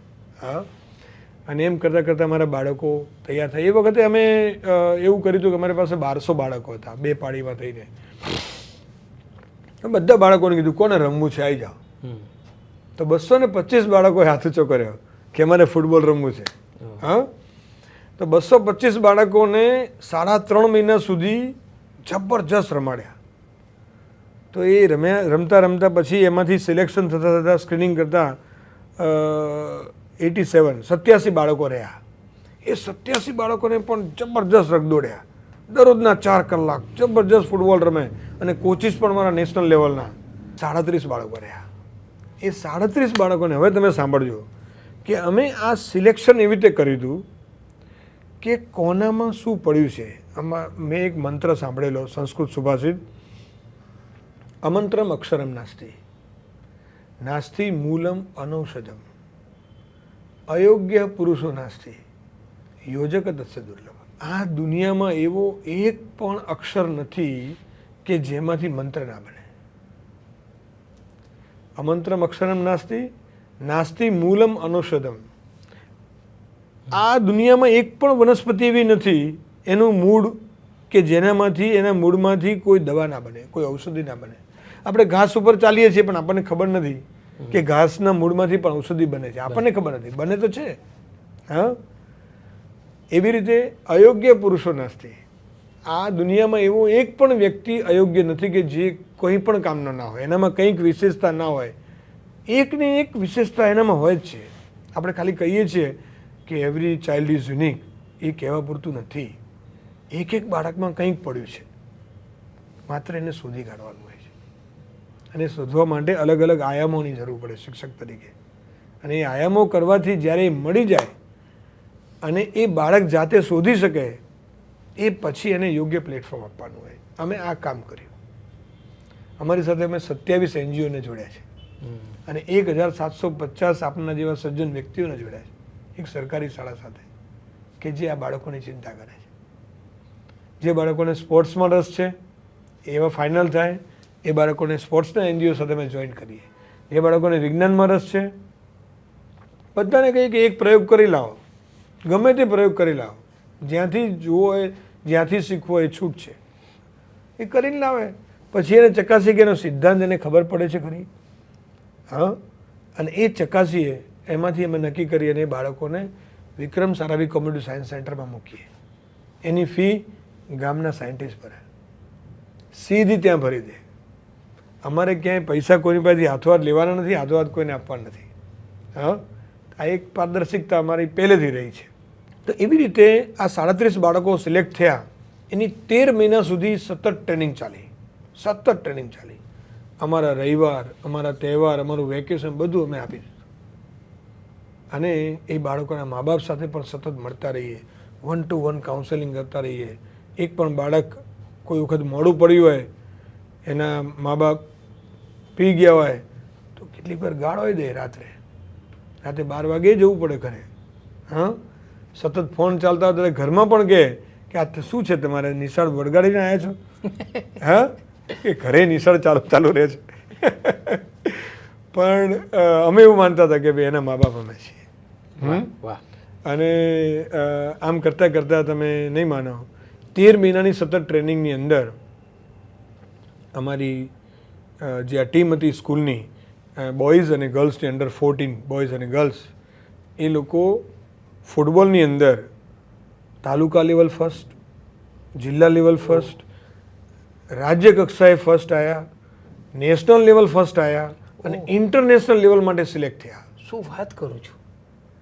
આ કોઈ પણ વ્યક્તિને આંખ પોડી થઈ જાય કે આ સરકારી શાળા કે જેની અંદર 1 ઇંચ ઉપર માટીનું મેદાન નથી, એના બાળકો ઇન્ટરનેશનલ લેવલ માટે તૈયાર થયા. અને ફૂટબોલમાં, અને ફૂટબોલની અંદર. તો આ એક ઇટસેલ્ફ બહુ મોટી ઉપલબ્ધિ હતી બાળકોના પ્રયાસની. આમાં કોઈ એક જણનું કામ નથી. ખૂબ સમાજની સંસ્થાઓએ, ખૂબ સજ્જન વ્યક્તિઓએ, અમારા સાથી શિક્ષકોએ, પ્રિન્સિપાલે, ગામ લોકોએ, કહાની સ્પોર્ટ્સ જેવી સંસ્થાઓએ, આનંદ નિકેતન જેવી સ્કૂલે અમારે એમઓયુ તો થયા પણ આવવા જવા માટેનું ભાડું ના હોય બાળકો પાસે, તો એ લોકો શરૂઆતમાં રિક્ષા કરી, પછી બસ પણ મળી, પણ આ એમઓયુ 5 વર્ષ ચાલ્યા, 4.5-5 વર્ષ અમારું ચાલ્યું, અને એ પછી એમઓયુ પૂરા થયા પછી ડૉક્ટર મનીષા મેમ કે ભાઈ અમે તમને આ મદદ ચાલુ રાખીશું, કોચિંગ, એ લોકોનું ફૂડ, ડાયટિશિયન, મેડિકલ ચેકઅપ, આ બધું અમે કરાવીશું, પણ આવવા જવાનું તમે કંઈક કરો. હવે અમારા બાળકો પાસે તો પૈસા ના આવવા જવાના, તો આનંદ નિકેતન સ્કૂલ અમને 10 વર્ષથી એની બસ ફ્રીમાં આપે છે. અમે માગીએ કે બસ આપો, અમારા છોકરાઓ પાસે પૈસા નથી આવવા જવાના. અને કમલ મંગલજીનો આભાર એટલા માટે જાહેરમાં માનું છે કે એમને 10 વર્ષથી એ બસ ફ્રીમાં આપે છે આજ દિન સુધી. એ બાળકો એમાં બેસીને દરરોજ જાય અને આવે. એટલે હજી પણ ચાલે છે? હજી પણ ચાલે, ટીલ ટુડે. એવરી ડે 4 કલાક અત્યારે ટ્રેનિંગ ચાલે છે. અને આપણા બાળકો વિદેશમાં ગયા હતા રમવા? 2012ની અંદર 4 દીકરીઓ અને 2 દીકરાઓનું સિલેક્શન થયું ઇન્ટરનેશનલ લેવા માટે. અચ્છા, ભારતની ટીમમાં? હા, સ્વીડન જવા માટે. અચ્છા. સ્વીડનની અંદર એક સિટી છે ગોથેનબર્ગ. એ ગોથેનબર્ગની અંદર એવરી યર જુલાઈથી સપ્ટેમ્બરમાં ગોથિયા કપ થાય છે, વર્લ્ડ કપ થાય છે ફૂટબોલનો. તો એમાં જવા માટે સિલેક્શન થઈ ગયું. હવે મારા માટે તો બહુ મોટી અને આનંદની વાત હતી, પણ 25 દિવસનો સમય એમને આપ્યો હતો અને એક એમને પાસપોર્ટ બનાવવા માટે એક એજન્ટને મોકલ્યા અને કહ્યું કે તમે આમના બધાના ડોક્યુમેન્ટ્સ લઈ અને પાસપોર્ટ બનાવી દો. હવે 5મામાં, 6મામાં, 7મામાં, 8મામાં આ ભણતા બાળકોનો પાસપોર્ટ બનાવવાનો આવ્યો. અમારે તો અમારો પાસપોર્ટ કદી બનાવેલો નહોતો અને બાળકોનો બનાવવાનો આવ્યો. એ પછી તો અમારી દીકરીઓ ફૂટબોલની અંદર એટલું સરસ રમવા લાગી, દરરોજ હોંશે હોંશે ગ્રાઉન્ડ ઉપર જાય અને તૈયાર થવા માંડી. અને 2012ની અંદર આ જે મેં આપને વાત કરી કે 4 દીકરીઓ અને મારા 2 દીકરા એ ફૂટબોલમાં ઇન્ટરનેશનલ જવા માટે સિલેક્ટ થઈ ગયા, પણ એ લોકો પાસે કોઈ ડોક્યુમેન્ટ હતા નહીં. પાસપોર્ટ બને કેવી રીતે? આખું વેકેશન અમે 48 ડિગ્રી તાપમાનની અંદર વાલી મિત્રો સાથે અમે ખૂબ રખડ્યા અને બધા ડોક્યુમેન્ટ ભેગા કર્યા, નવા બનાવવા પ્રયત્ન કર્યા, પણ 25 દિવસમાં ના બન્યા. પછી એ લોકોએ ત્યાંથી કહેવડાવ્યું કે હવે તમારો સમય પૂરો થયો છે અને અમે હવે બીજી દીકરીઓને લઈ લઈએ છીએ તમારા બદલે. ખબર નહીં મારા મોઢે એવું બોલાઈ ગયું કે પાસપોર્ટના અભાવે મારી દીકરીઓ ઇન્ટરનેશનલ ના જાય એવું અમે નહીં થવા દઈએ, અમે પાસપોર્ટ બનાવી દઈશું. કેવી રીતે તાત્કાલિક બને ખબર નહીં એમને, અને ડોક્યુમેન્ટ નહીં, અને એમને બોલાઈ ગયું કે સારું ચંદ તમને બીજા અમે 20 દિવસ આપીએ છીએ, 20 દિવસમાં કમ્પ્લીટ કરી દેજો, નહીં તો પછી તમારો ચાન્સ નથી. ખૂબ રખડ્યા અમે, ખૂબ બધા કચેરીઓના ધક્કા ખાધા અને વાલીને પણ ગામડે દોડાયા અને એમના વતનમાંથી બધા ડોક્યુમેન્ટ્સ ઊભા કરાવડાયા, નવા બનાવડાયા, અને તોય કંઈ પાર પડવા માટે સમયની અવધિ પણ જતી રહેતી હતી. પછી કોઈ અમને કીધું કે એમાં તત્કાલ પાસપોર્ટની સુવિધા હોય છે, પણ એનામાં એનેક્સર ઈ માટે કોઈ ક્લાસ 1 ઓફિસરે, આઈએએસ ઓફિસરે એમાં ઓથોરાઇઝ સિગ્નેચર કરવી પડે. અને અમારા ડીપીઓ સાહેબ હતા, મહેતા સાહેબ, મહેશભાઈ મહેતા, એ અમને ડીડીઓ પાસે લઈ ગયા. ભાર્ગવીબેન દવે એ વખતે ડીડીઓ હતા, અને ત્યાં ગયા અને એટલો બધો આવકાર એમને આપ્યો અમને. સાહેબ તમે નહીં માનો, ચેકબુક કાઢી એમની પર્સનલ, કોરો ચેક કોઈ કલેક્ટર લખે? જેટલા પૈસા જુઓ એટલા લઈ જાઓ આ દીકરીઓ માટે મારા એકાઉન્ટમાંથી. અને હું એનેક્સર ઈમાં હું સાઇન તમને કરી આપીશ, ઓથોરાઇઝ કરી આપીશ, પાસપોર્ટ કઢાવો. હા, વાહ. આ દીકરીઓ માટે ક્યાંય અટકવું ના જોઈએ, એમને શિક્ષણ અધિકારીને પણ સૂચના કરી અને અમારા પાસપોર્ટ થઈ ગયા આ દીકરીઓના. વાહ. અને સાણંદની બાજુમાં એક નાનકડું ગામ રેથલ, ત્યાં આગળ એક રાવણના ઘરે પાસપોર્ટ આવ્યો અને 1947 પછી આ પહેલી વખત આ ગામની અંદર પાસપોર્ટ આવ્યો. એટલે એનો પોસ્ટમેન છે સરપંચ પાસે ગયો કે આ રાવળિયાનો ત્યાં પાસપોર્ટ આવ્યો છે એને ખબર છે? એ રાવણને બોલાયા, કીધું કે આ શું છે તને ખબર છે?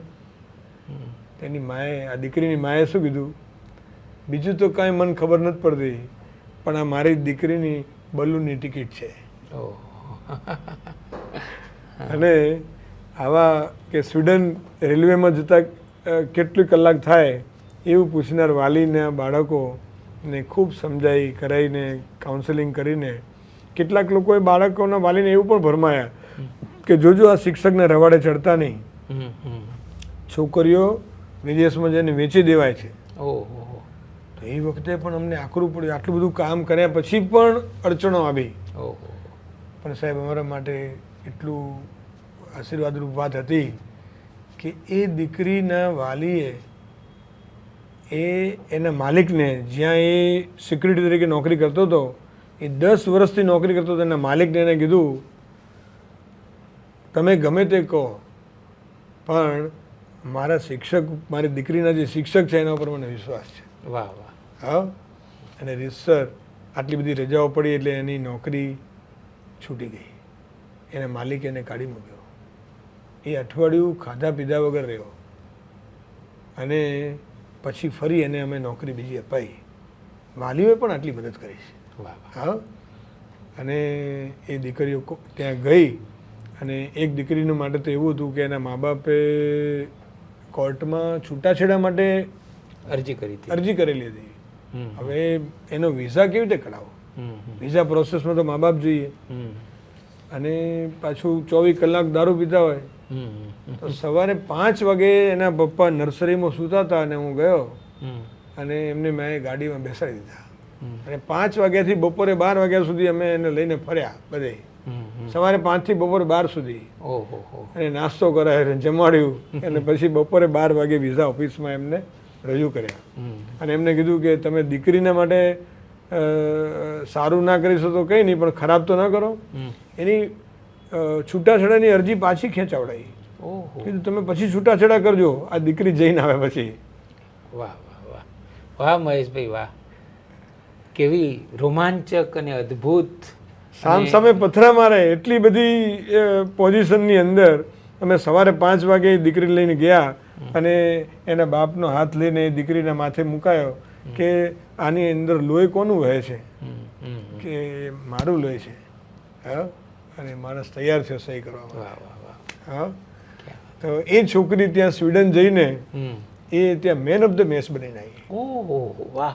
અને શું નામ એ દીકરીનું? અત્યારે એ આનંદ નિકેતન સ્કૂલની અંદર સ્પોર્ટ્સ ટીચર તરીકે કામ કરે છે. શું વાત કરો છો?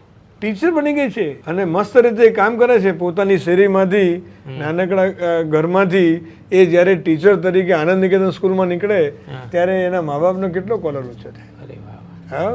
એક સરકારી શાળા માટે આવી તો 7 દીકરીઓ છે કે જે દીકરીઓ ને સેન્ટ્રલ ગવર્મેન્ટ દ્વારા દર મહિને 5,000 રૂપિયાના એકાઉન્ટમાં સ્પોર્ટ્સ એલાઉન્સ તરીકે આવે છે અને એમાંથી 6 છોકરીઓ એવી છે કે જેને આનંદ નિકેતન સ્કૂલ, એકલવ્ય સ્કૂલ જેવી સ્કૂલોએ સ્પોર્ટ્સ ટીચર તરીકે આફ્ટર 12th એને લઈ લીધી છે કારણ કે આ ઇન્ટરનેશનલ પ્લેયર છે. હા. અને આ ઘરોની અત્યારે અંદર અને એના સમાજની અંદર પણ એક સરકારી શાળા માટે સમાજની અંદર આખી છાપ બદલાઈ ગઈ. ધન્ય છે મહેશભાઈ. થલતેજ પ્રાથમિક શાળાના આપણા આ શ્રમજીવીઓ, ગરીબો, એની દીકરીઓ અને દીકરાઓ બધાને તમે છેક આંતરરાષ્ટ્રીય સ્તર સુધી પહોંચાડવામાં નિમિત્ત બન્યા, એ કેટલી મોટી વાત છે. પણ આ એકલાનું કામ નથી. ખૂબ લોકોએ અમને મદદ કરી છે. ખૂબ લોકોએ મદદ કરી છે. નગર પ્રાથમિક શિક્ષણ સમિતિ અમદાવાદ, એના અમારા શાસનાધિકારી, મદદનીશ શાસનાધિકારી, અમારા સુપરવાઇઝર, અમારા પ્રિન્સિપાલ, સાથી શિક્ષક મિત્રો, ભાઈ બહેનોએ પણ ખૂબ મદદ કરી છે. વાલીઓ પણ મદદ કરી છે. અત્યારે અમારી 16 છોકરીઓ ફૂટબોલમાં ઇન્ટરનેશનલ રમે છે અને હમણાં જ આ પરમ દિવસે જ એક દીકરી તો આવી, ખુશ્બુ સરોજ, કે જેને કેન્દ્ર સરકારે એને બેંગ્લોરમાં રોકી લીધી છે ઇન્ડિયન ટીમના પ્લેયર તરીકે અને એને 12 મહિનાના 1.5 લાખ રૂપિયાનું પેકેજ આપીને કીધું છે કે તારે અહીં જ રહેવાનું, બધી સવલતો અમે તને આપીશું. અને એ 8મી વખત હમણાં કઝાકિસ્તાન જઈને આવી, ફ્રેન્ડલી મેચ રમીને આવી. એની પહેલાં ઉઝબેકિસ્તાન જઈને આવી, તુર્કી જઈને આવી, થાઈલેન્ડ જઈને આવી, હા, ઇન્ડોનેશિયા જઈને આવી, 3 વખત તો સ્વીડન જઈને આવી. એનો પાસપોર્ટ ભરાઈ ચૂક્યો છે સાહેબ. હા. ફૂટબોલ ઇન્ટરનેશનલ લેવલે 8 વખતે જઈ આવી છોકરી અને અત્યારે આવી છે. અને અમારા માટે ગૌરવની વાત એ છે કે એના મા બાપ આજે પણ માળી કામ કરે, કચરા પોતા કરે બંગલામાં અને એની માં આજે શું કહે છે, શ્રીમતી, એની મમ્મીનું નામ શ્રીમતી. હવે અચ્છા. શ્રીમતીની આગળ તમે શ્રીમતી લગાવવાની જરૂર જ ના પડે, હા. મમ્મીનું નામ જ શ્રીમતી છે. હા. એ મને કહેતા કહેતા હમણાં રડી પડ્યા કે સાહેબ મારી દીકરીના ફોટા ઇંગ્લિશ ન્યૂઝમાં, વર્તમાનપત્રોમાં બધી જગ્યાએ જુએ છે, હું જ્યાં કામ કરું છું એ શેઠ શેઠાણી, અને એ લોકો કહે છે કે શ્રીમતી તમે તો હવે કામ નહીં કરો નહીં અમારે ત્યાં, દીકરી આટલું બધું ઇન્ટરનેશનલ રમે છે. તો હું એમ કહું છું કે હું સામાન્ય જ છું અને હું તમારે ત્યાં કામ કરીશ, તમે ચિંતા નહીં કરો. હા, પણ હવે જેના ત્યાં કામ કરું છું એ બંગલાના જે માલિક છે એ પણ કંઈ ગરમ નાસ્તો બહારથી લઈ આવ્યા છે કે કંઈ સારું કંઈ જમવાનું લઈ આવ્યા હશે તો પહેલાં એ કહે છે કે આ શ્રીમતીબેનને આપો, એમને પહેલાં ખવડાવો. હા, અને મને એટલો બધો આદર આપવા માંડ્યા છે મારી દીકરીના કારણે કે ઘણીવાર મારે આંખમાં આંસુ આવી જાય છે.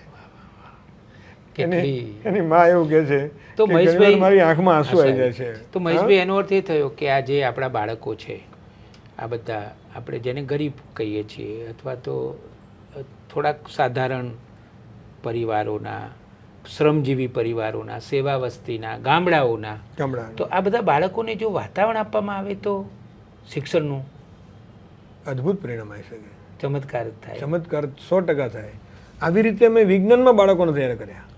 જે બાળકોને વિજ્ઞાનમાં રસ હતો એને ગામની અંદર અમારા ડૉક્ટર કનકભાઈ પટેલ છે, એ વાયરલેસ ટેકનોલોજીમાં પીએચડી છે, ટોક્યો જાપાનથી એ થયેલા છે, પીએચડી થયેલા છે. અને અમે શોધી કાઢ્યું કે અમારા શાળાના ભૂતપૂર્વ વિદ્યાર્થી હતા. તો એ વ્યક્તિ અમને 11 વર્ષથી મદદ કરે છે. અમે એવું નક્કી કર્યું, મારા બાળકો CNમાં ભણ્યા એ વખતે હું શિક્ષક તરીકે જાણતો હતો કે વિક્રમ સારાભાઈ કોમ્યુનિટી સાયન્સ સેન્ટરમાં SSF સ્કૂલ સાયન્સ ફોરમ ચાલે છે કે 5મા ધોરણથી 9મા ધોરણના બાળકોને કરિક્યુલમ ઓરિએન્ટેડ એને પ્રયોગો શીખવવામાં આવે છે. તો હું મારા બાળકને એમાં મોકલતો હતો. તો મને એવું લાગ્યું કે મારા બાળકમાં જેટલી જિજ્ઞાસાની વૃત્તિ છે, એન્થુઝિયાઝમ છે, કદાચ એના કરતાં વધારે આ સરકારી શાળાના બાળકોમાં છે. તો એ કેમ જઈ શકતા નથી? પૈસાના અભાવે નથી જઈ શકતા, નોલેજ નથી એટલે નથી જઈ શકતા. તો એને પણ હક છે જવાનો. તો ગામના વૈજ્ઞાનિકને કીધું અને એમને ફી ભરી આમની બાળકોની સીધી વિક્રમ સારાભાઈ સેન્ટરમાં એ લોકો ચેક આપી દે અને અમારા બાળકો દર ગુરુવારે ત્યાં જાય, વિજ્ઞાનના પ્રયોગો શીખે, શીખીને પોતાના વર્ગના 40 બાળકોને શીખવાડે. આવું અમે 11 વર્ષથી કરીએ છીએ. અને એના કારણે આ બાળકો સરકારશ્રી દ્વારા જે ગણિત વિજ્ઞાન પ્રદર્શન થાય છે, જેને આપણે પહેલાં વિજ્ઞાન મેળો કહેતા હતા, એમાં 3 વખત રાજ્યમાં ફર્સ્ટ નંબર આવ્યા છે. અને કેટલાય બાળકો એવા છે કે જે અત્યારે BSc કરીને ફાર્માસ્યુટિકલ કંપનીમાં છે, કોઈ નર્સિંગ કરીને કોઈ હોસ્પિટલમાં છે. અમારો એક બાળક અત્યારે સિમ્સમાં ઓપરેશન થિયેટરમાં આસિસ્ટન્ટ તરીકે કામ કરે છે. હા, એક દીકરી UPSCની તૈયારી કરે છે USC કર્યા પછી. 7 બાળકો ડિપ્લોમા એન્જિનિયર થઈ ચૂક્યા છે અને 3 બાળકો D2D કરે છે, ડિગ્રી એન્જિનિયરિંગ કરે છે. તો એમને આ વિજ્ઞાન અંતર્ગત પણ પ્રગતિ કરી છે. એવી રીતે સ્કાઉટ એન્ડ ગાઈડ અમે નગર પ્રાથમિક શિક્ષણ સમિતિ અમદાવાદમાં જોડાયા એ પછી એમની એક આ યુનિક વસ્તુ હતી કે સ્કાઉટ એન્ડ ગાઈડ. તો એમાં પણ મને બહુ રસ પડ્યો કે મિલિટરી ટ્રેનિંગ તો હોવી જ જોઈએ, દરેક બાળક મજબૂત બને. તો હું દરરોજ શાળા છૂટ્યા પછી 1 કલાક મારો એમાં આપું. 1 કલાકનો કોઈક વાર 1.5 કલાક પણ થઈ જાય અને 2 કલાક પણ થઈ જાય, અંધારો પણ થઈ જાય, હું રહું ત્યાં સુધી બાળકો રહે. અને અમે એ બાળકોને તૈયાર કર્યા સ્કાઉટ એન્ડ ગાઈડમાં. તો તમારી આંખો પડી થઈ જશે.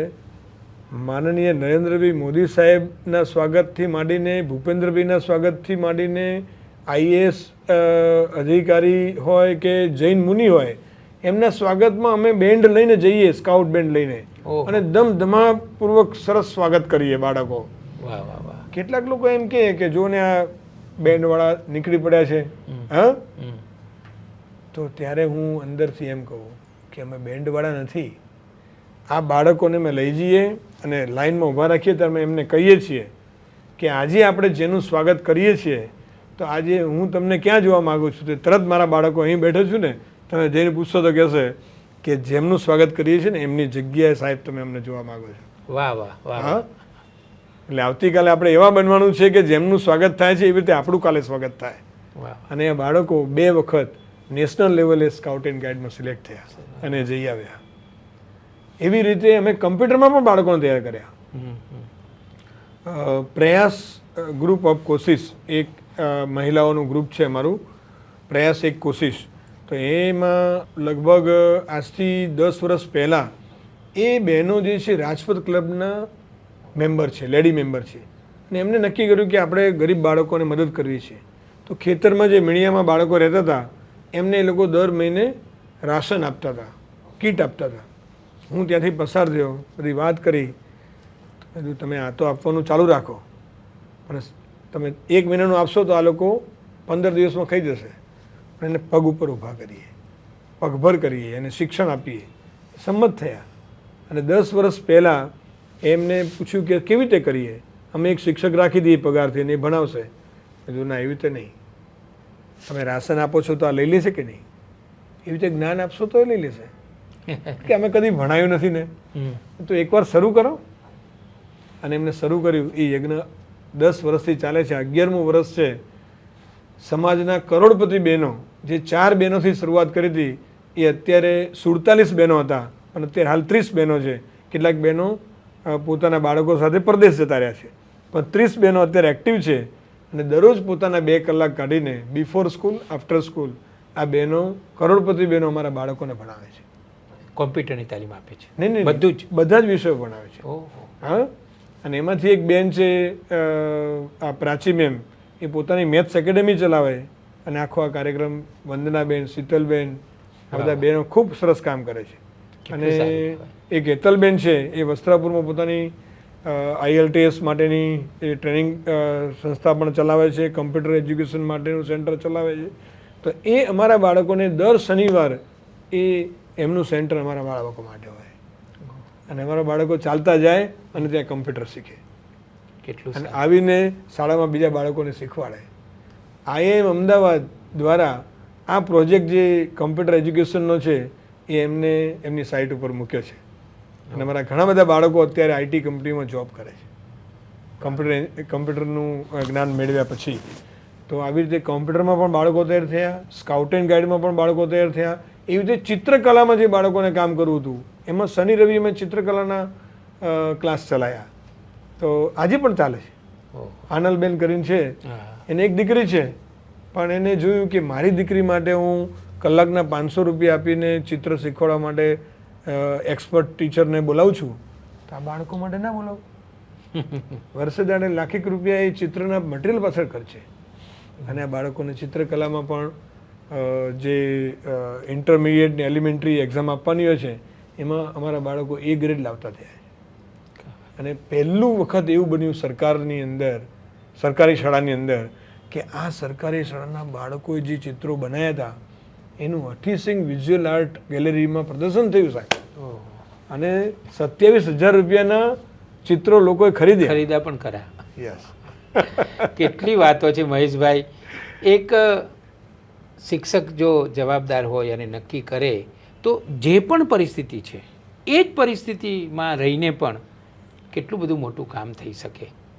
આ બધું જે તમે કરી શક્યા એ કેવી રીતે કરી શક્યા? એટલે એમાં બાળકો, વાલીઓ, સમાજ અને તમારો પરિવાર. યસ. વાત એવી હતી, સૌથી પહેલી અગત્યની વાત તમે કીધી, મને ગમી, કે તમારું નસીબ હોય તો જ તમને પત્ની તમારા વિચારોને સપોર્ટ કરે એવા મળે. અને મારા પત્ની જયશ્રી, એને મારા મા બાપને પણ એટલા સાચવ્યા. મારી માને જો ગામડે જવાનું હોય 15 દિવસ માટે તો એ 2 રડીને છૂટા પડે. એટલું એ મા બાપ સાથે પણ એટલું એને કર્યું. એ મારા એના પક્ષનું તો એ સાચવી લે સામાજિક, પણ મારા પક્ષનું એ સાચવી લે કે તમે જાઓ, તમે જે કામ કરો છો એ બરાબર છે. એને એનું આખું જીવન ઉમેરે. મારા બાળકને 10માની પરીક્ષા બોર્ડની હોય અને હું પૂનામાં ફૂટબોલની ટીમ સાથે હોઉં, એક શબ્દ ઉચ્ચાર કર્યા વગર એ સંભાળી લીધું. તમારે 2 પુત્રો છે? 2 પુત્રો છે. શું નામ છે બંનેના? મોટો છે શિવ અને નાનો છે ઓમ. એ બંને અત્યારે શું કરી રહ્યા છે? બંને કેનેડા છે. અને મોટો બાબો સિવિલ એન્જિનિયર થયો અને ત્યાં એક સોફ્ટવેર કંપનીમાં છે. એના વાઈફ પણ ફાઇનાન્સ કંપનીમાં છે. મારો નાનો બાબો જે CNમાં ભણ્યો, બંને CNમાં જ ભણ્યા, એ પણ ત્યાં આગળ એને આફ્ટર 12th કેનેડા ગયો અને હ્યુમન બિહેવિયર સાયન્સમાં એ ગ્રેજ્યુએટ થયો અને અત્યારે ઓટિઝમવાળા બાળકો માટે એક્સપર્ટ છે. અને ગઈકાલ સવારે જ એનો ફોન આવ્યો 5 વાગે કે કેમ્બ્રિજ કરીને ત્યાં આગળ એક સંસ્થા એ ગામ છે, ત્યાં આગળ એને અબોવ 15 યર્સના જે કેટલાક લોકોને તો બાંધી રાખવા પડે હોય, એટલા મનોરોગી હોય, કેટલાકને મેડિસિન આપવી પડતી હોય, એવા લોકો માટે એને એક મેનેજરિયલ પોસ્ટ મળી કે જેના અંડરમાં નર્સિંગ હોય, સ્ટાફ હોય, મેનેજર હોય અને હેલ્થ વર્કર હોય, અને એ હ્યુમન બિહેવિયર ચેન્જીસ કેવી રીતે થાય અને એમાંથી એને બહાર કેવી રીતે લાવી શકાય, એના સારા એવા પેકેજ સાથે એને જોબ મળી ગઈ છે. કેટલું સારું. એટલે સંતરામ મંદિરની અંદર દિવાલ ઉપર એક વાક્ય સાહેબ લખ્યું છે, મારું જીવન મંત્ર રહ્યો કે જે બીજાના બાળકોનું ધ્યાન રાખે છે એના બાળકોનું ધ્યાન ભગવાન રાખે છે ને રાખે છે. વાહ વાહ. અને મહેશભાઈ, મારો પણ એ જ અનુભવ છે અને આ વાત એકદમ સાચી જ છે. બિલકુલ અનુભવ કે જે સમાજનું ધ્યાન રાખે છે એનું ધ્યાન સમાજ પણ રાખે છે અને ભગવાન પણ રાખે છે. મહેશભાઈ, છેલ્લો સવાલ. આમ તો હજી હું બીજા 1 કલાક તમારી જોડે વાતો કરી શકું અને એ બધી જ વાતો કે રિપીટ ન થાય અને બધી ઉપયોગી જ હોય. સાચી વાત. પણ એક છેલ્લી વાત મારે તમને એ કહેવી છે કે ગુજરાતમાં 34,000થી વધારે સરકારી પ્રાથમિક શાળાઓ છે, 2 લાખ જેટલા શિક્ષકો છે અને આપણે કારણોમાં ન જઈએ પણ એક એવી છાપ છે કે ગુજરાતનું જે પ્રાથમિક શિક્ષણ છે એનું સ્તર પ્રમાણમાં જે હોવું જોઈએ એ નથી. એના કારણોમાં મારે નથી જવું પણ એવું છે. મહેશભાઈ, મારે તમને એ પૂછવું છે કે નવી સવારના જે શિક્ષકો નવી સવારમાં આ તમારો ઇન્ટરવ્યૂ જોઈ રહ્યા છે, એ ગુજરાતની પ્રાથમિક શાળાના સરકારી પ્રાથમિક શાળાના શિક્ષકોને તમે શું કહેશો પ્લીઝ? સાહેબ, હું એટલું જ કહીશ કે જે બાળકો આપણી પાસે જે વાલીએ મોકલ્યા છે એને આપણા ઉપર પૂરો વિશ્વાસ મૂક્યો છે.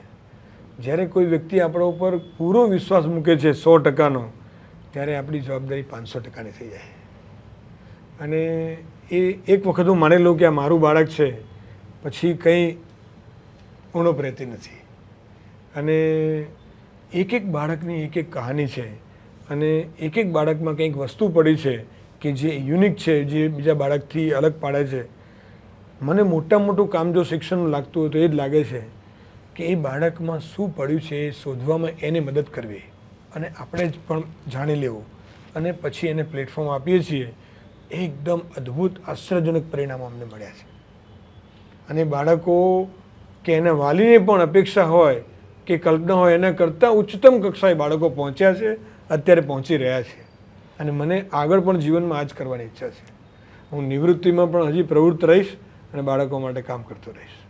મહેશભાઈ, તમારી સાથે વાતો કરવાની એટલી બધી મજા આવી, તમારી આંખો ભીંજાઈ તો મારી પણ આંખો ભીંજાઈ અને હૃદય ખરેખર તમને સાંભળીને ગદગદિત થયું. મિત્રો, મહેશભાઈની જે વિદ્યા યાત્રા છે એ વિદ્યા યાત્રા ખરેખર જેટલી રોમાંચક છે એટલી જ પ્રેરક પણ છે.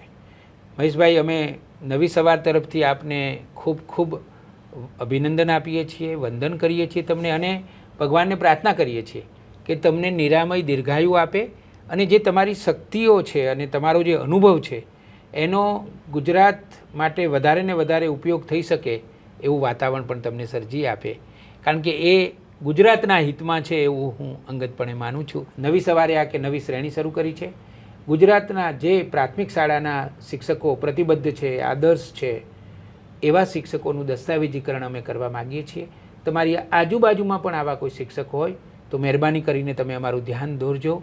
અમે ચોક્કસ એમના સુધી પહોંચીશું અને એમની બધી વાતો, અનુભવો નવી સવારના માધ્યમથી સમાજ સુધી પહોંચાડીશું.